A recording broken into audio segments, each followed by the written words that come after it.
Now, are you born and raised in Minnesota? No, I was born in Texas. Oh, nice. Um, when did you when did you arrive in Minnesota? When I was a kid, sometime like eight or Yeah. four, sometime early, I don't know. Wow. But you pretty much, when people ask you, you pretty much say, I'm from Minnesota. I'm not from Texas." I normally would say I'm from Texas. Yeah. I think it's just more interesting, I guess. Mm-hmm. And what do you do this full time, or do you also have like a full time job that you do? I used to do this full time for a while, but I started trying other things, so I have like five jobs right now. How is managing that? Is it tough? Not really. I don't think so. Are you able to say, what are some of the other things that you're juggling right now? OnlyFans, Pornhub. No. My main job would probably be chess coaching. I do chess coaching for two different companies. So I do about 12 schools a week or something. So like one or two before school starts and then like one or two after every day or more or less. Then I do Jimmy John's bike delivery from 10 to 2. It's my like stay in shape job. YouTube stool donation for two different companies. It's the best job probably.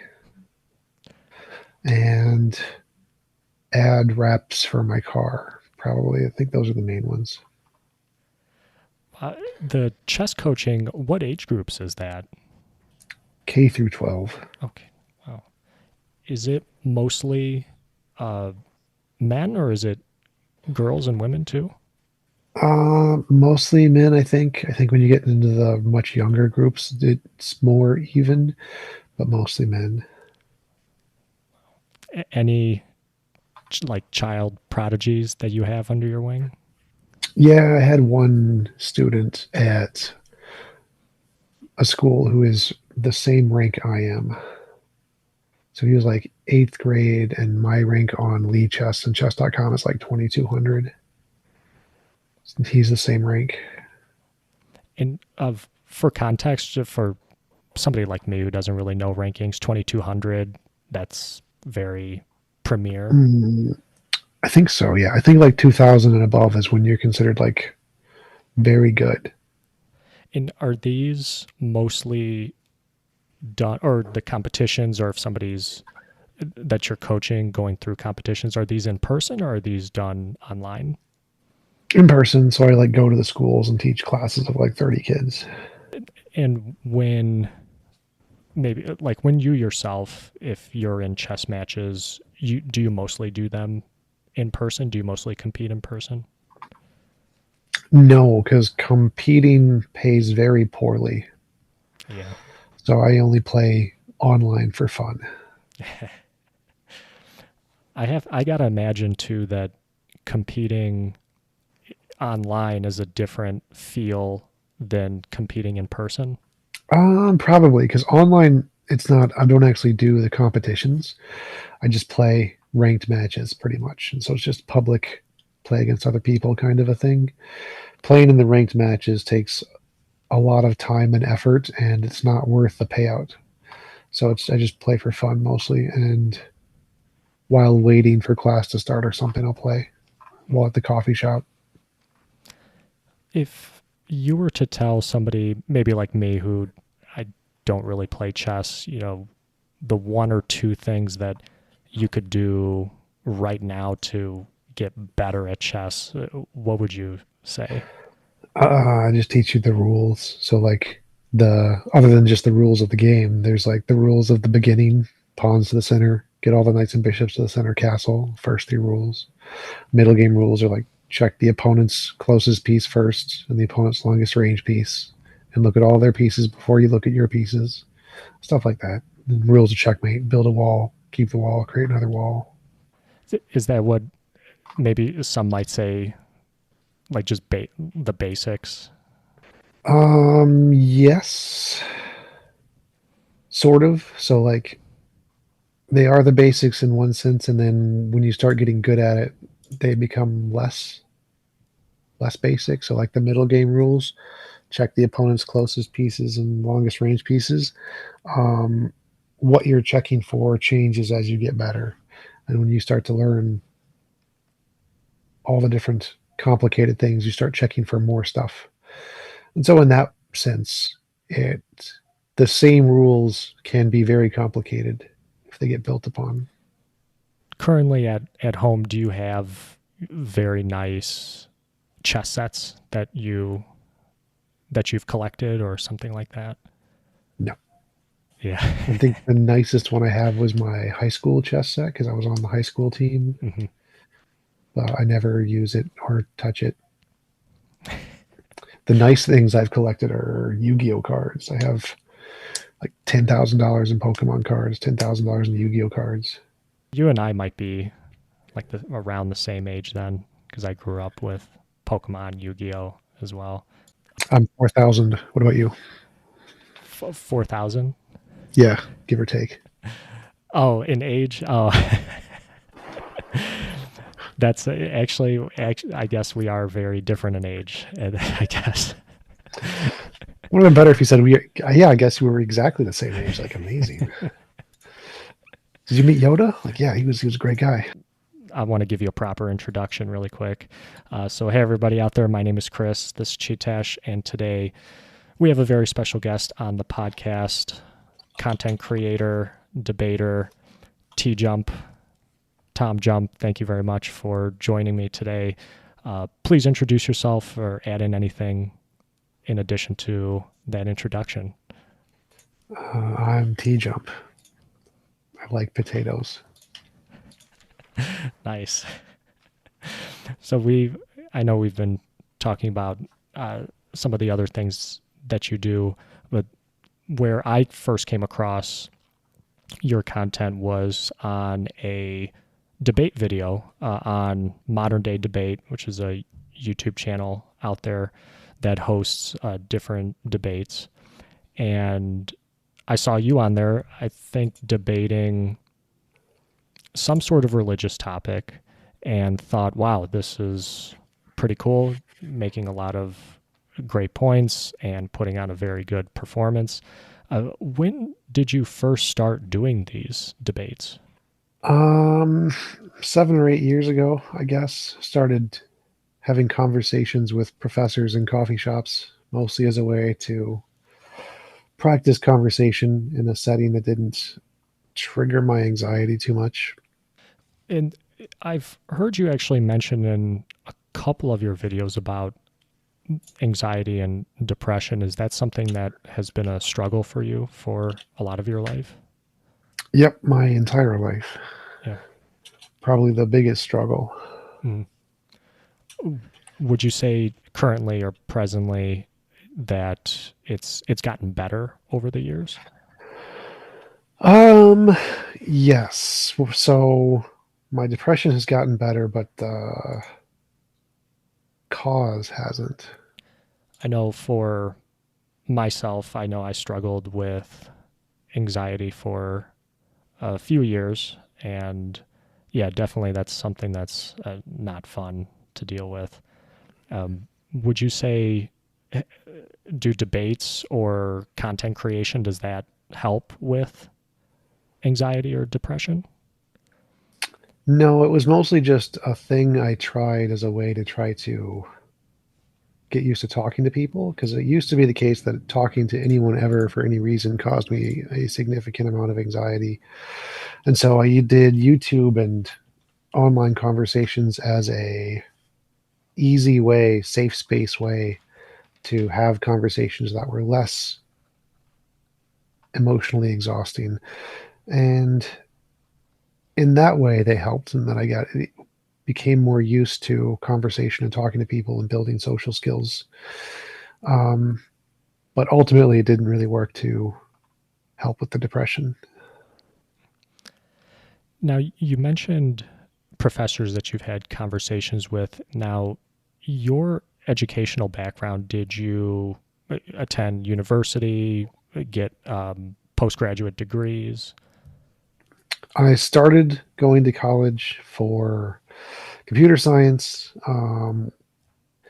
but I started my YouTube channel at all at the same time, and the YouTube channel became more successful. And because I had depression and anxiety, and going to school was mentally and emotionally exhausting, and so I didn't get anything out of it.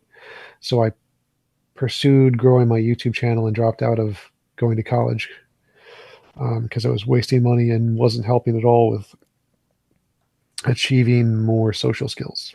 That's really interesting. I'm actually in my day job. I'm a software developer, although I didn't. That is not what I got my degree in. I actually attended a coding boot camp, if you're familiar with those. And it's funny. I've interviewed and talked to other software engineers, and there's kind of a debate right now. I guess maybe there's always been a debate. Hey, do you need a degree to do things in your career? I don't know if you have any thoughts on that, especially in computer science. Do you feel like a degree is necessary to become a developer or software engineer? Well, a degree isn't necessary for anything. The point of the degree is to demonstrate um, a certain level or pedigree of ability to do a lot of busy work, follow orders, follow schedules. Most of what college and high school are is just a training ground to know that you are a reliable employee, not to know that you actually have the skills to do the job. That's just like a secondary thing. And so school does show that you can follow rules and follow orders and complete tasks in a timely manner. And that's kind of the point. And so the vast majority of the stuff you probably learned in school, you probably never use and you probably never will use. And so really it's not about giving people the skills to do the job. It's giving people the skills to be obedient workers. Do you remember going back to your YouTube channel when you were first starting it? What were those first few videos like, or what were they about? Conversations with professors. So it was like Rick Mattson and um, David Clark, I think, were the two like first ones I had conversations with, and Blake Genta maybe. So it was just conversations on the philosophical arguments for gods. That was the same stuff I normally do. Is that, did that eventually lead to you debating these professors or people like these professors? Well, the conversations were technically debates. They only got into like formal debates later, but they were still just always debates. Early on when you first starting doing them versus, debates that you do in this current time, are they very different as far as, your how you debate your opponents, or the energy or the tone of the debates? Um, Sometimes yes, sometimes no. I think the earlier debates were very intellectual and respectful, and so a lot of the debates are like that. But like the debates on modern debate aren't like that at all. A lot of dumpster fires, and so when it comes to debating professors and people who are very intelligent and intellectual, they're about the same. When it comes to like the dumpster fires and the flat earth debates, those are a relatively newer thing. How did you first get connected with other debate platforms like a modern day debate? I don't remember. It was just probably one of us emailing saying, "Do you want to debate?" I was like, "Sure." Hmm. I think the first person who like raised awareness of my channel was Pine Creek. He was the first one to like invite me on his channel to do interviews and stuff. So I think he was the one who first got me a lot of traction and growing.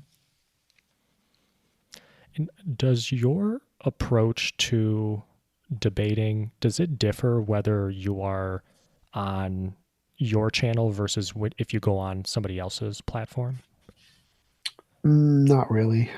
as far as things that you might bring up, or points that you make? They're essentially the same between your channel versus others? Yeah, pretty much. Yeah. I think it depends more on who I'm debating rather than the platform. Hmm. Because like the quality of the debater and how smart they are, what they're able to understand will progress the topic to more meaningful avenues, which will be unique to debating them versus dumpster fires. Mm. Now, was there ever a point where you were doing debates in person, or have they always been online? Yeah, I've done a bunch in person. So I did the first one in person was probably modern day debates in Wisconsin with Stephen from Hellenistic Christendom. And then I think I've done 3 or 4 debate cons with modern day debate. I did a debate with the Bible and Beer Consortium in Texas, with skeptics in Georgia. I did a speech at the Black Non-Believers in Mexico on a cruise. I'm doing one in person here in Minnesota on the 17th. And I'm going to Australia and doing a lecture at a Christian conference in November 26th or something. When you first started doing debates, or maybe like the first debate that you did in person, was that pre-COVID or was that after COVID? Probably pre-COVID. I think it was like 4 or 5 years ago, Mm. maybe more. Was there a time period where maybe you would have done more debates in person, but then COVID kind of derailed things and now you kind of do them, a lot of them online?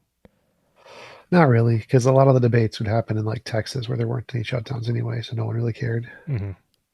Prior to this, like if when you were younger or in school, did you participate in any like school debate teams? No. In school, I did just chess and football very rarely because I was too severely depressed and unable to speak to anybody to have any other kinds of interaction. So I didn't really have much interaction in grade school or high school or college. Is it very different than what you participate in today? Yeah, the formal school debates are garbage. They mostly are based on a very formal structure like Lincoln Douglas style, where you have very strict guidelines and resources and how you're graded based on point making. And it really isn't very productive for convincing anybody ever about anything. It's just a rehearsal in dance, more or less. It's just expressing ideas in a way that tickles the fancy of the judges, and that's it. It really doesn't have any value to actually convincing people or discussing any serious topics that matter or making any progress on those topics. It's completely just irrelevant. The debates online, informal debates like Hitchens and Harris and Dawkins and Dennett, the ones they did, and the kind of the ones I do on debates, have more of a productive impact on helping people to move their understanding of a topic forward, um, and relate it to their everyday life. And so it's much more productive in the online sphere than the academic sphere. The format that you mainly participate in, can you describe what that is like, and between how much time you get, and if it's an open platform, or if you're only speaking and then the other person speaks, etc.? It's mostly just open dialogue. So we have a conversation about a point. My style is to ask whoever I'm talking to, like, what's the most important or best argument that you have, focusing on the topics they know the most about, they're the most interested in, and having a discussion centered around that topic and what they think is the most important aspect and focusing on one thing at a time. Doesn't really matter who talks more or how often. It's just as long as we can clearly articulate our positions to one another and we can understand one another's position or rebuttal and then be able to respond to that rebuttal in a way that the other person understands. That's what makes a great debate, that can actually progress intellectual ideas. Presidential or vice presidential debates, is that just a completely different format, and that's like a completely different beast than what you do? Yeah, it's like another complete waste of time. That's even more of a waste of time than academic debates. They're a complete joke. Like they don't even answer the question. Like at least in academic debates, you're graded if you answer the question. Like that's important. Like if you don't answer the question, you get docked points. In political debates, you literally can't answer the question. Your goal is to not answer the question. They ask you a question, and it's just an opportunity for you to spout out your own talking points to make your base happy and to try to get more people who are aligned with your base to agree with you. And it really has nothing to do with answering the actual question. Don't care at all. So yeah, political debates are a complete waste of time. Going back to the debates that you participate in, how important is it? How important is time? Like, do you find that if you get more time or you're speaking more than the other person, you have more time to kind of get your points across and make the better argument? Or do you find the opposite is true or it doesn't really have any correlation? It depends. It's more about being able to express your ideas clearly and efficiently. So like Pine Creek actually counted out how much time I speak versus how much time the professors speak in our conversations. And it was like I speak only 10 to 15% of the time, and the professor speaks 80% of the time. But I'm usually destroying them in the debate because my points are clear, easier to understand. And so it's really winning the debate is more about how clearly and concisely you can express ideas in a way that is understandable. And then the percentage of time you get doesn't really make a difference. How often do you feel like you've won a debate? Is it after every debate you finished, do you always feel like I came across as the victor? For the most part, there are several that I lost and did bad in. Um, there are many where I was presented a new idea that I hadn't heard before. That's a very good idea. Like my first debate with Randall Rouser, where he presented like fallibilism to me. That was a new idea that was I didn't know about, and learning more about it, it was a very good point that he made, and so he won that debate. Another one would be like, um, I think I don't remember if this was before my YouTube career or not, but I was discussing infallibility, knowing with absolute certainty, and it's a part of fallibilism that you don't need absolute certainty to have knowledge. That's the position of what fallibilism is, and understanding that you don't, for something to be evidence, you don't need to disprove the alternative. I don't remember what that's called, but something can be evidence of a position, even if it's also evidence of all the other positions. And that was another interesting position to learn about. That's very meaningful. Do you place any stock in maybe what other people or how other people view how the debate went? So maybe you could feel like I had the best debate ever and I did really, really well, but then maybe you look at the comment section or if there's a chat window that's going and people are just not on your side. Has that ever happened? Oh yeah, when you go on dumpster fires like the kill stream with Jay Dyer, that happens all the time. It's not meaningful at all. And so in the debate, are you trying to change the audience's mind? Uh, Indirectly, yes. The goal is to have positions that are compelling enough to be able to change a certain percentage of the audience, but it's like a single digit percentage. Changing a single digit percentage of the audience in a debate is actually massively huge. It's an extremely high success rate. Politicians dream of that success rate. So, in a way, yes, the goal is to make arguments that do that. But my direct goal is just to make the most successful, compelling, easy to understand arguments. Now, do you ever find in a debate or after a debate, have you changed your opponent's mind? Yes, many people have. Like one of them that comes to mind first is one of my debates with the professor on alternatives for God, and I brought up a naturalistic particle, like a quantum particle that could create the universe as a necessary being. He's like, I never heard that before. I'll add that into my next book. Like that's cool. And so there have been a number of occasions where professors have said, "Oh, I've never heard that argument before. That's a really good argument." I don't know if I fundamentally like made them an atheist. That I don't think has ever happened, but I have introduced new ideas to them that they had never heard before that they thought were very interesting. So in that way, yes. Now, I've heard you describe yourself as an atheist. Is that correct? Yep. Has anybody you have debated ever given you a good reason or changed your mind about God or religion? No. And currently, I have heard that you have actually started a church as well. Yes, that would Yeah. be one of my goals is to grow, take my model of morality and build it into a religion alternative to Christianity. That would be really cool. Mhm. And, currently, as it is today, is it there's currently service, or it's currently like providing functions for people? Right now, it's just the live stream on Sundays. That's about it. Oh, nice. Do you have, or do a lot of people attend or go to live stream?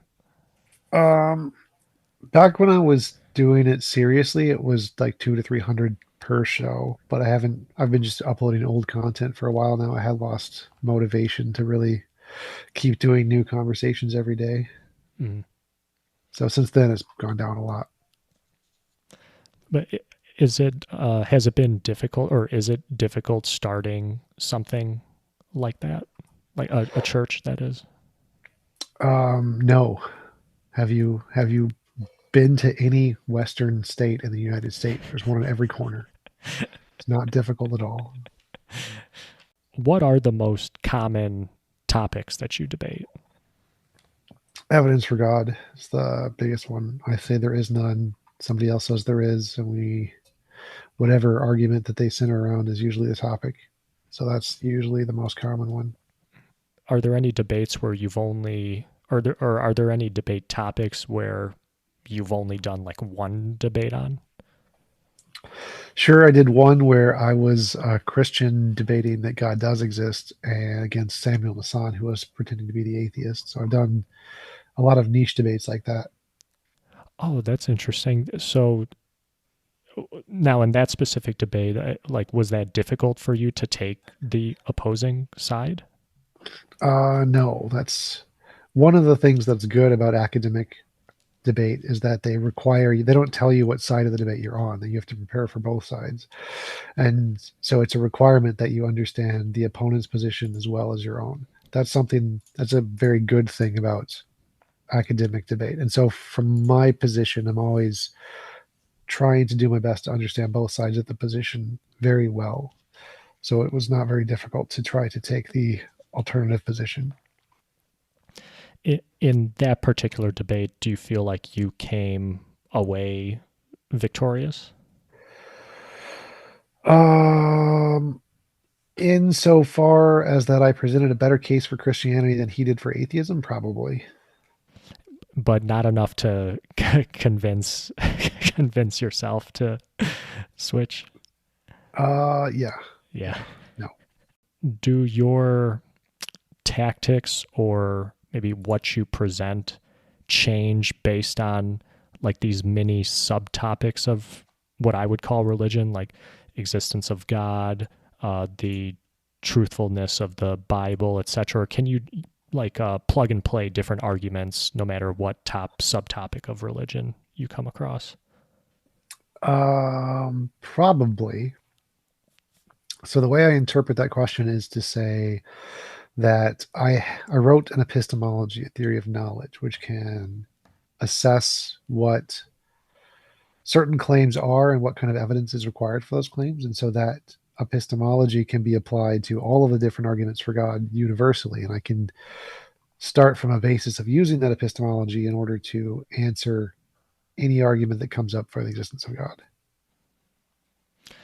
And by epistemology, what exactly does that mean? Epistemology is the study of knowledge. And so anepistemology is a formal method in order to establish what knowledge is. Like justified true belief is the contemporary definition of knowledge, and what counts as a justification would be your epistemology. So eyewitness testimony could be evidence of something, or empirical evidence could be evidence or something, or uh, shaking a magic 8 ball could be evidence of something. And your standard of whatever qualifies something as evidence is your epistemology. In the topic around the existence of God, what are like the common themes that you bring up for in favor of your side across your debates with different people? Or are there common things that you bring up with your opponents? Sure. So, like, Jesus drawn babies, it's a great line from Pine Creek. So, like, when talking about the morality of the Christian God, it does a complete inversion when you look at the patterns of morality when it comes to everything that we know about morality. So, if you compare, for example, a power dynamic, the person who's in a more powerful state abusing their power to take advantage of less powerful people is always wrong, except when God does it. Or when a doctor is trying to heal you, if your doctor from the 1800s is trying to like save you from a gunshot wound, he cuts your leg off because that's the only thing he knows how to do. Whereas if a doctor today who has access to penicillin cuts your leg off, you'd sue him for malpractice. So the level of power the doctor has mitigates how much harm they can do to you unnecessarily. And if they do greater than necessary amounts of harm to you, that is immoral. And so a God with infinite power would has some goal, save your soul or whatever. If he causes you more harm than is necessary, that's immoral. But in the case of Christianity, it does a complete 180. He's allowed to do anything he wants to, and it's totally fine because I'm a sky daddy. And so the biggest argument that I bring up in the case of morality is the complete inversion of moral trends and moral norms when it comes to this one God. It's just special pleading. Other things would be like responses to different arguments, the fine tuning, teleological, the cosmological, ontological, moral arguments. The responses to most of those all tie together in a number of different ways. Naturalism can provide equally or better solutions to all of those arguments. And so I'd like provide a naturalistic alternative, quantum field or quantum particle that is the necessary being, and can that explain the origin of everything? Yes. Can I explain the fine tuning? Definitely. The exact same way God does. So like I'll do the mirroring or stalking horse argument where they present an argument for God and say, well, God explains this in this way. And then I just copy that like a mirror and say, well, okay, well, the quantum field explains it in this way, which is like the exact same way. Problem solved. Now we have an equally as good explanation for the fine tuning as you do for God, and you don't need a God for it in order just to show that they're what they perceive as evidence isn't really evidence at all. Are these debates regarding the existence of God, are they mainly with people who identify as being a Christian? Yeah, mainly I've done Jews and Muslims and Latter-day Saints, Mormons, Hindus, all kinds of different religions, Black Hebrew Israelites, but mostly Christian. And do you find is there any sort of difference in the debate between if you are debating somebody who is a Christian versus, like you said, who's a Jew, who's a Muslim, who's a Mormon, etc.? Yeah, Muslims specifically are about 400 or 500 years behind Christians in the level of their argumentation. So they're just objectively worse in so many ways. Maybe there's a few Muslim debaters who are much more qualified, but it seems like the vast majority of the popular Muslim debaters are just significantly behind in their knowledge of philosophy and science and everything, to the point where their arguments are the things that Christians were using 600 years ago. Um, that would probably be the most common one. Obviously, Hindus have a different view on morality, and so you can't say they're God-drawn babies because that's not, it's a different book. They have different things in it. So there's clearly differences based on the per religion basis. But when it comes to evidential claims, if their evidence is argumentation, like the fine-tuned argument, then yeah, they all get defeated in the same way. And so your approach, no matter who you're or what religion somebody is that you're debating in regards to the existence of God, your approach doesn't change. Oh yeah, but my approach is essentially asking them what is the best evidence you have, and so that approach is never going to change because it's essentially just asking for their position. Mhm. And so it's not like I have a pre-written script or argument that I'm going to present no matter what the opponent says. I always ask them first, what's the thing that they think is the most important. I've also seen your debates regarding evolution, and I know that this is something that kind of gets tied into religion. And why do you think this belief or non belief of evolution is so tied to like Christianity or religion, or do you think it is like very strongly linked? Like you, if you're a Christian, you don't believe in evolution. Because in the Bible it says humans were created from a dirt from Adam, and woman was created from his rib, Eve. And so it wasn't billions of years of evolution from different species to humans. It was a much more direct process in the Bible. And so literal interpretations of that will give them the perceived belief that evolution must be false. And so it's pretty much exclusively a religious trend to deny evolution on the grounds of their book saying that it didn't happen. Does that conversation change, or maybe does it? Yeah, does it change at all whether somebody's like Jewish or Muslim or Mormon or Hindu?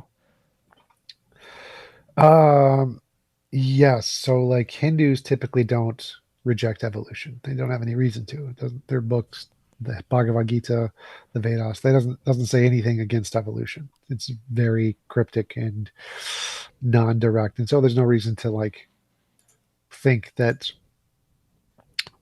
because those books exist, evolution will be false. Saying evolution is false is pretty much exclusively a Christian and sometimes a Muslim thing, but mostly a Christian thing. Jews don't really care as much. Jews mostly don't take the Bible as seriously or as literally as the Christians do.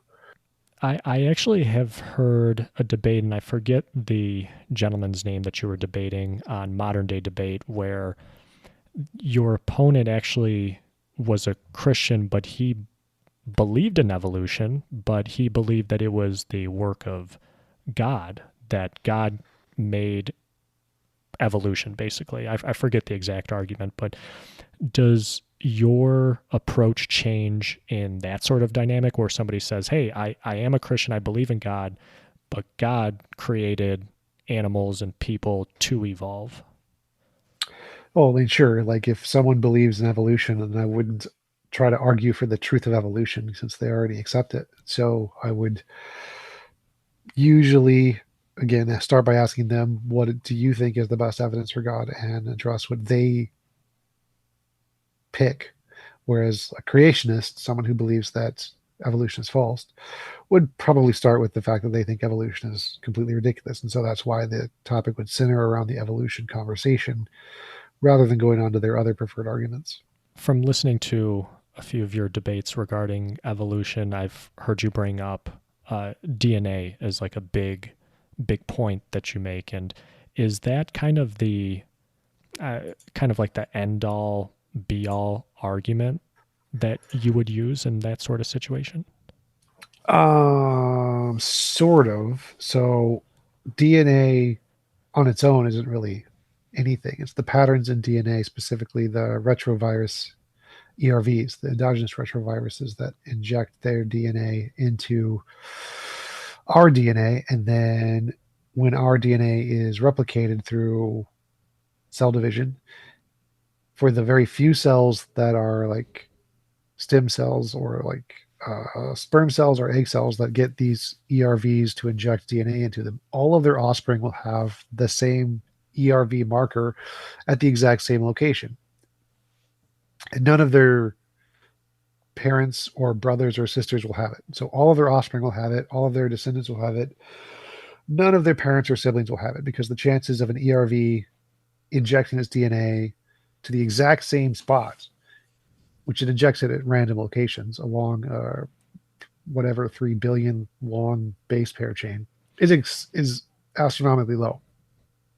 And so we can tell the relation between species and humans by looking at the patterns in the ERVs and telling, oh, well, this one is in this location for all of these animals, but not for these. Therefore, these must be more related.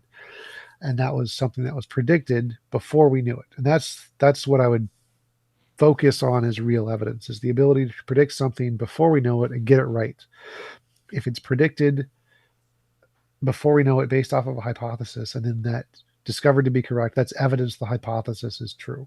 That's the real evidence that I focus on for any given topic, is that novel prediction of new information based on a hypothesis is true evidence that the hypothesis is true. As far as this topic, has any opponent that you've faced in this sphere of debating evolution, have they given you something that is given you pause or made you rethink your arguments as far as evolution? Well, some of them have said things so insanely stupid that it gave me pause. Kent Hovind has accomplished this task a number of times. But none of their arguments, no, none of the creationist arguments are especially stupid. The ones that think evolution is false, they have to do so much mental gymnastics to try to make their arguments work. They're all just completely terrible. It's just the level of the terrible is astounding and awe-inspiring of how stupid they can be. Let's say if you didn't use an argument centered around DNA and essentially what you had just mentioned, what other kind of big sticking points are there to prove to somebody or to show somebody that evolution is what happens and creationists are not correct? Well, it's literally been observed. That's the big step. One of the biggest problems would be trying to address their misconceptions about information and their mislabeling of things. Like they say that usable information or readable information can never come from random mutation. That's just demonstrably false. Literally, in the definition of information from information theory, from Claude Shannon's like 1958 paper where information theory was literally invented, it says information can be produced by a stochastic system. Stochastic literally means random. And so the fact that they think that random processes can't produce usable or readable information just shows that they have no idea about anything related to the topic of information. And so I would be focusing on trying to correct their misuse of the term information and finding the ways that it is that they have changed it to mean something specifically related to their belief system that has nothing to do with the academic usage, while they're using that term to refer to both what they think it means and how they think that that same definition is applied in academia. And that would be one of the main lines of argumentation, other than novel predictions. But there's lots of examples of novel predictions other than DNA that I would go to, like fossil record, the different experiments where we've discovered like single cellular organisms going to multicellular organisms. You would also go to abiogenesis too, because they conflate the two, evolution and abiogenesis. So it's going to be a lot of debating the origin of RNA on clay or the RNA world hypothesis, or how information can be produced by those things, just replicating without any intentional hand behind it. I know you mentioned Kent Hovind, and I've listened to a couple debates that you've had with Kent Hovind. And what you were just saying with information, does that address what I heard a bunch of times among your debates with them about adding, quote unquote, adding new information, and that evolution doesn't add new information? I forget exactly what he had said, but I don't know if you remember the exact context of that. Yeah, that's mainly the argument. The argument is that random mutation can only destroy and never add new information. It's the there's a specific name for it. It's like entropy, something entropy, genetic entropy. That's what it's called. It's a creationist theory that mutations will always be detrimental and will never cause positive new traits to develop, which is just stupid.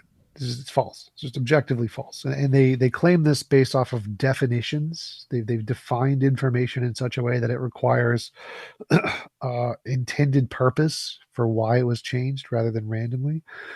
And so they try to say that random mutation can't create new function, which is just false. We've literally observed it doing so, like going from a single cellular organism to a multicellular organism. We've observed that in the lab. That is a new function. We've observed tons of new functions happening all the time, and they're going to argue, well, it's not a new function. It's just an old function that was already there in the beginning that's been reactivated or some nonsense. This is something else that I've heard in your debates on this topic about the difference between a prediction and a post-diction. And I was wondering if you can explain the difference between those two. Yeah, so a post-diction is taking something we already seen and expect and then saying, oh, the pattern that we already know will continue to happen. The sun will rise again tomorrow. Or, well, there's two parts to this. The first part is taking something somebody else predicted and then explaining it in your hypothesis. So if I predict we're going to discover a boson, the Higgs boson, in the Large Hadron Collider under these conditions with these numbers, and somebody else says, oh, but my hypothesis can explain that too by the magic leprechauns.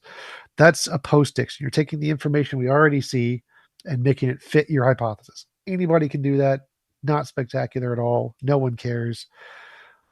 Prediction is when you can think that you're going to discover this thing before it's discovered, and it's an expected result of your hypothesis. So a prediction is an expected result of your hypothesis that we don't know yet. A post-diction is something that's already been discovered that you're making it fit into your hypothesis. So anybody can make anything fit into their hypothesis if we already know it. No one cares about that. The second thing is the explaining something or claiming that something we already know about is a prediction. So like cows come from cows. That's a prediction Kent Hovind makes. He's like, oh, well, cows will continue to come from cows. Like we've already seen them come from cows. That's not novel. There's nothing novel about that. So you're just taking the stuff we've already seen, the post part, and then inferring the post part will continue into the future. Like the sun will rise tomorrow, which is not a novel prediction. It's a prediction, but not a novel prediction. How has this topic of evolution changed over the course of scientific history? Like, for example, has evolutionary theory or is evolutionary theory today a lot different than from when Charles Darwin first wrote Origin of Species? I mean, yeah, he didn't know anything about DNA or pretty much any of the complex processes that we know about today. So he was essentially making the predictions about things that they would discover, knowing nothing about the field. And then since then, we've discovered them and then made new predictions that he couldn't even dream of and discovered those too. His work, his books were still very relevant, or they're still very needed, very important in laying the foundation, I guess, for what we know today. In a sense, like in a historical sense, they did lay the foundation. Is there any reason to actually read the Origin of Species? Any information that you couldn't get clear or better from other sources? No, you can just you don't actually need to read the Origin of Species for anything. There's the current scientific textbooks would be better. But historically, yeah, it was the origin. So if you're looking at it for a history degree, yeah, you should probably read it. Are there still things about evolution that we still need to know, or are there still things yet to be discovered or refined, or maybe we don't know what we don't know? I mean, there's always stuff that still needs to be worked out. We have not come close to mapping out the entire process from going from non-life inorganic material to life organic material.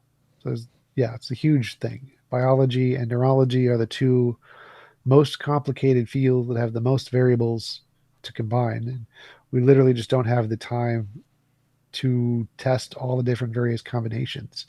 So it's going to be impossible for humans to even come close to mapping out and discovering all the different biochemical interactions within the body that lead to how the human body functions. We're going to need AI, which with much faster brain power than ours, to be able to start to decipher the true core of biology and neurology.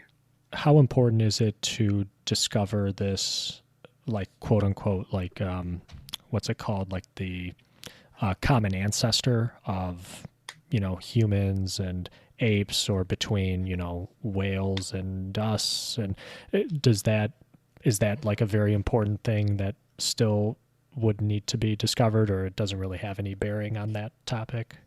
Oh, we already discovered all that stuff. That stuff was discovered a long time ago. Another topic that I've heard you debate is, I don't know what I would categorize it, like political systems, capitalism versus Marxism, communism. Do you still have debates on those kind of lined up, or in the future? Do you still take debates on those? Well, if anyone pays me $50, I'll debate anything. I don't care. But I don't have any debates really planned other than the in-person ones Mm-hmm. coming up because I just lost motivation to keep doing them. You always take the side of capitalism, or does it depend on the question that's being asked? Yeah, it'd probably depend on the question being asked. The most common debates are usually going to be pretty basic, like which is the better system for humanity or something, and then they'll probably take capitalism. Yeah. Mm. How would the question be framed to where you would take the opposite, like you would advocate for communism or socialism? What is the more moral system? What is the more equitable system? What is the one that has the more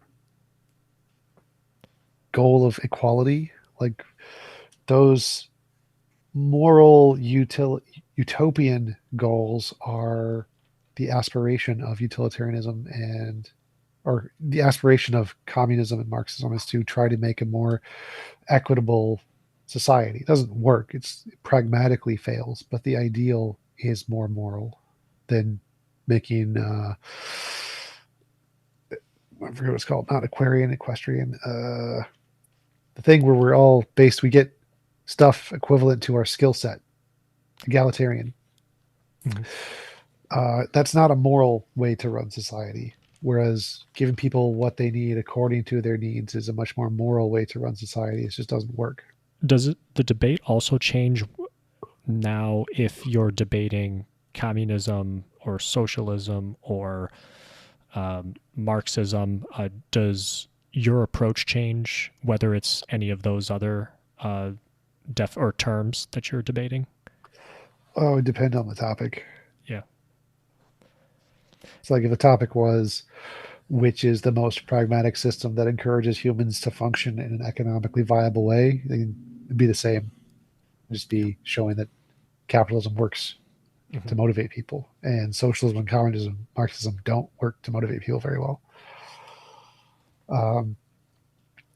But if it was on like the principles of the particular system, then I'd have to modify the debate topic to focus on the principles specific to whatever system they were advocating for. How would you define those terms, especially like socialism, communism? I mean, we could even throw in there Marxism, Leninism, because I know for myself for a while, I kind of just my surface level knowledge, you kind of lump everything together, but would you say that those are all very distinct and very different things? Sort of. So like they all branch off from Marxism, the books of Karl Marx. And socialism and communism both overlap in that they are design systems around the ownership of the means of production relative to like the workers. So it's all based around that idea, and they have different implications at different levels. But as long as the topic is specifically focused around like efficacy, the pragmatic success of an idea or a political system, you could treat them identically. They wouldn't really make a difference. If you were actually going into the history and debating specific principles, they would have differences. How difficult would it be to debate for those systems when you have something like the Soviet Union that collapsed, or you hear people say that, oh, these systems have never worked in reality? Does it make it harder to advocate for those systems? Well, yeah, because the biggest factor when determining which economic or political system is the most beneficial is its success rate. That is the only relevant factor when establishing which system we should apply, is like how often has it been tried and how often does it succeed. Um, Capitalism works extremely well because it motivates people to become successful and then use that success in order to take advantage of other people, which is very good at motivating people to work. It is not very easy to motivate people to work when a lot of what you're doing will be given to other people and not yourself, because humans are selfish.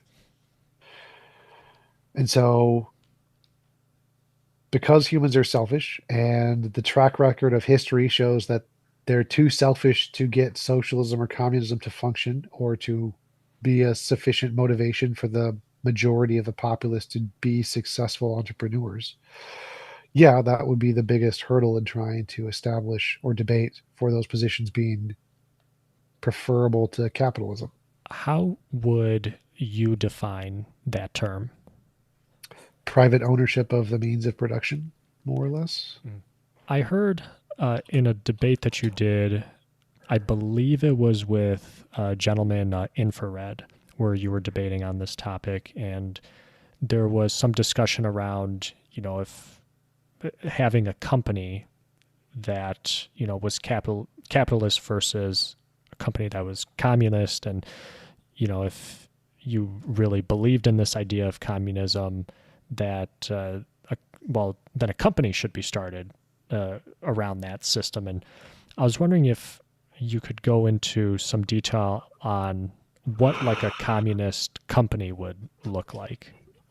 Oh, there's a lot of them. They're called co-ops. It's companies that are literally owned by the workers, where you become an employee and you get a share of the company, more or less. There's lots of them. Many of them are very successful. They just don't. They're harder to run. They're slower, and they're less. People are less motivated to make them. If you have the option of creating a co-op with a bunch of friends where all of your workers are going to get a portion of the company, or you can create a company that you own all of it, and if it gets billions, you get to keep all the billions to yourself. People are like, I want the billions. Or no company, let's say in like the uh, Fortune 500, kind of qualifies for that description, would you say?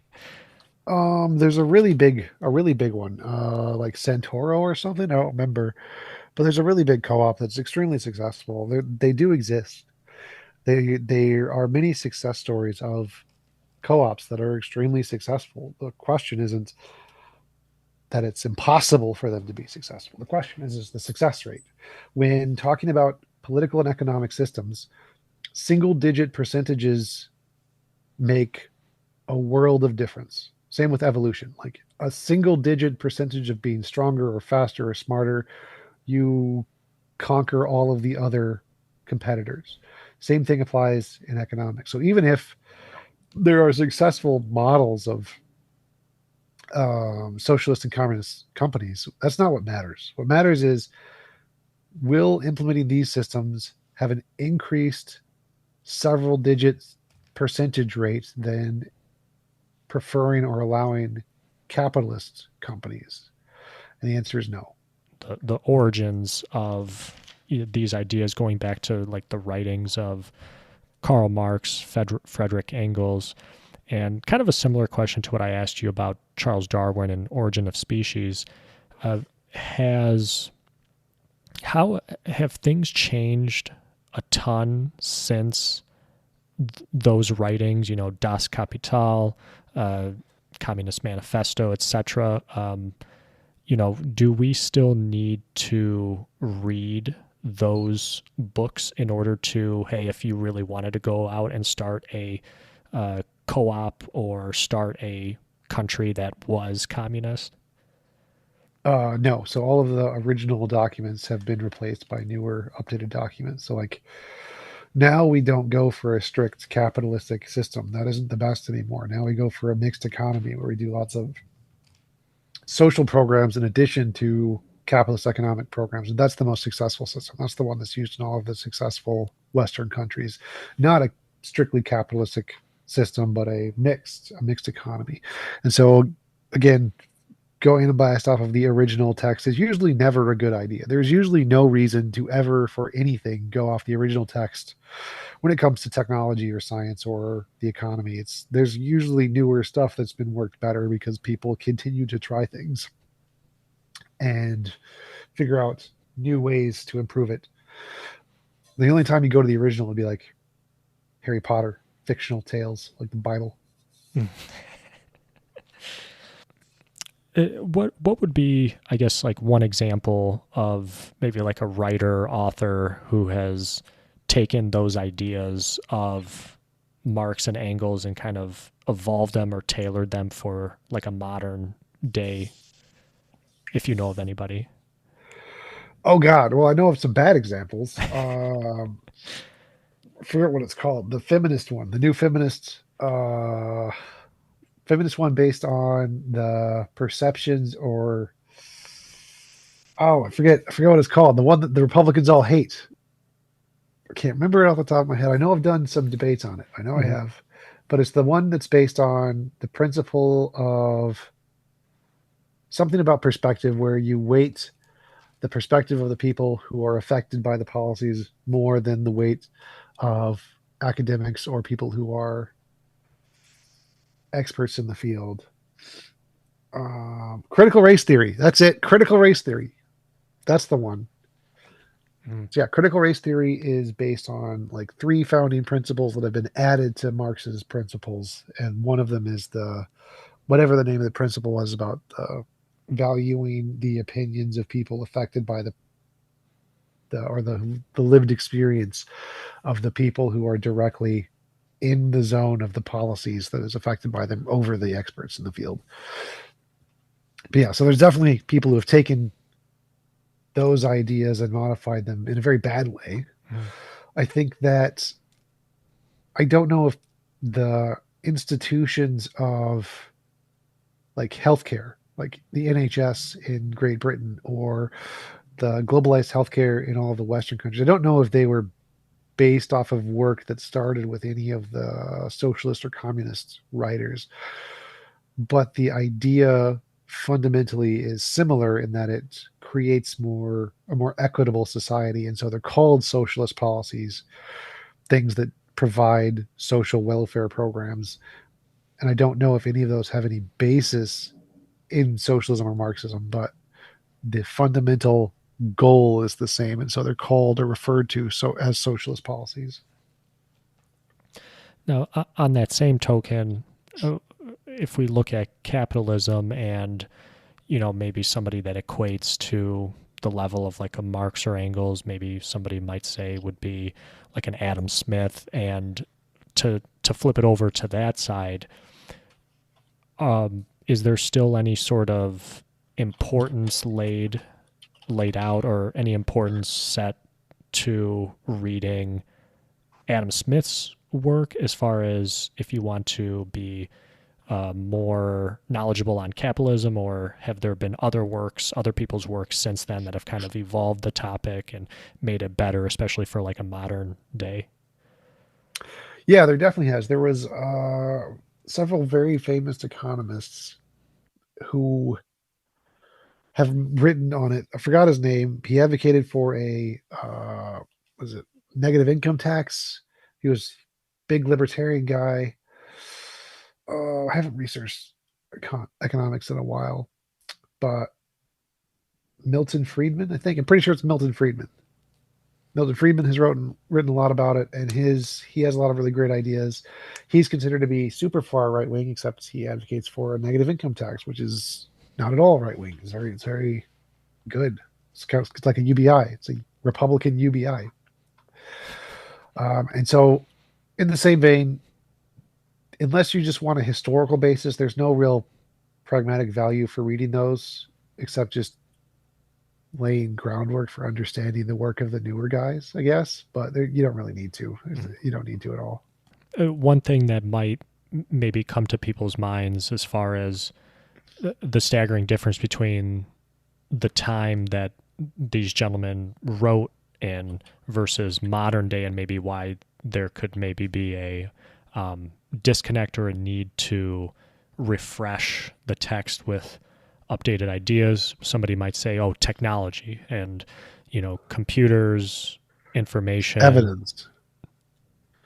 So the biggest thing is that we have more data, more ways to collect data, more experiments. It's more experiments done on economies and countries and cities, and so we have just simply a vaster amount of data and time to process that data, which they didn't have. That's what matters, because that's what tells us which systems work and which systems don't work. You had mentioned in one debate, or I forget if it was you or your opponent was in this topic. You were talking about China. Is China a completely communist country, or is this what you were talking about? That it's more mixed. Well, I. It depends on what you mean by completely communist. Like, if socialism or communism or Marxism were done in the way that they were intended, they would be probably pretty okay.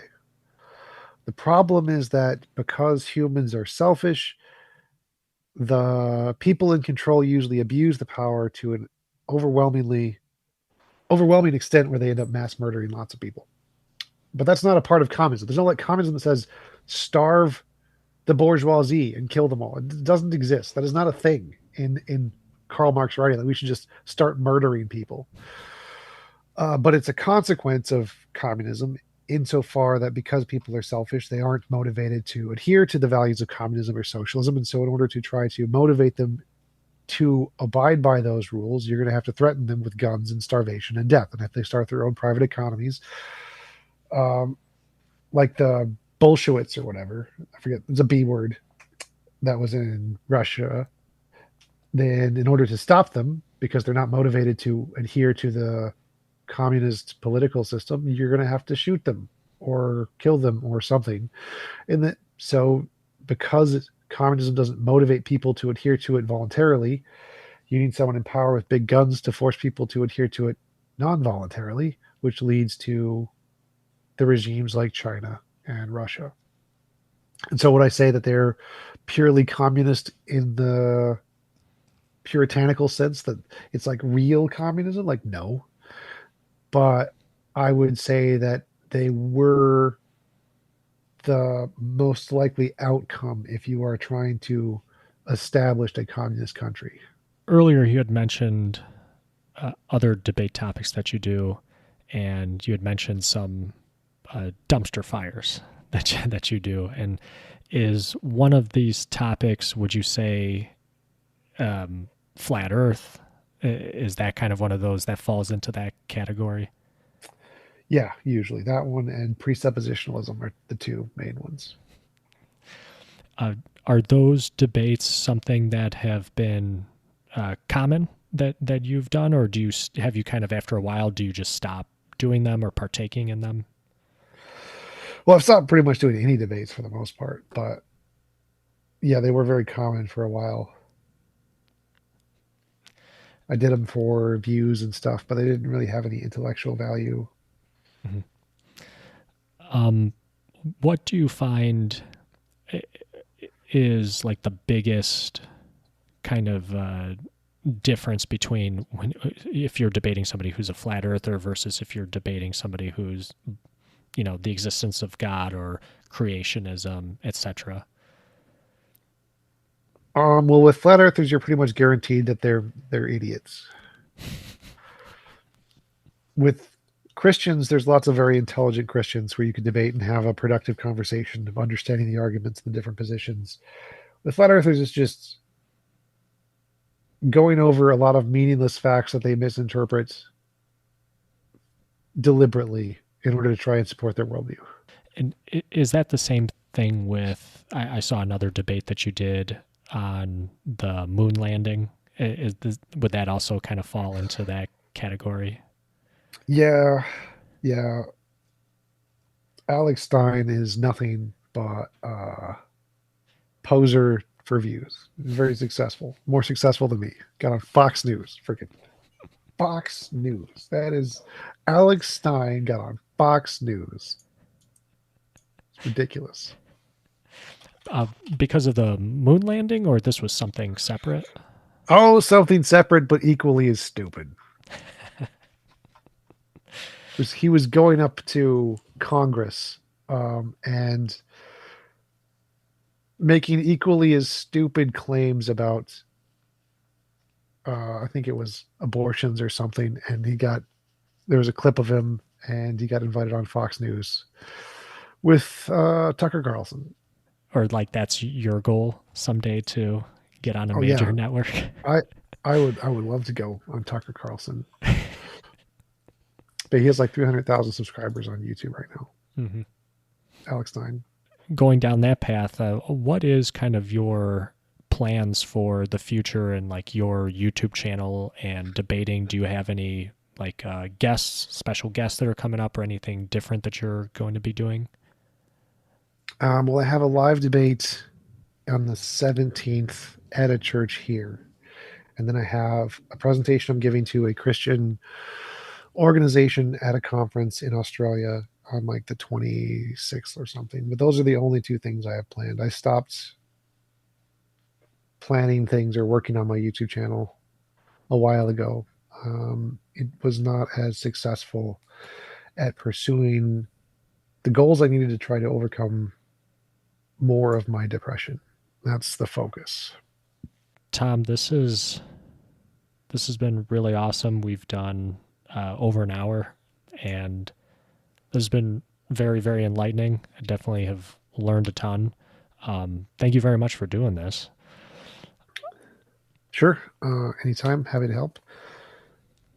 And for people who want to get in touch with you, I know you have the YouTube channel, but are there any other avenues for people to connect with you? Yeah, just messaging me. I think my work email is listed on my YouTube channel, like TJump@comcast.net. You can also message me on Discord or Facebook or whatever. Those are the big ones. Mm-hmm. But unless you have a way to introduce me to stunningly gorgeous women, then then leave me alone. I'm working on other stuff. Well, I'll include links to everything that you had just mentioned in the description of this episode for people to check out. And yeah, thanks very much for doing this again.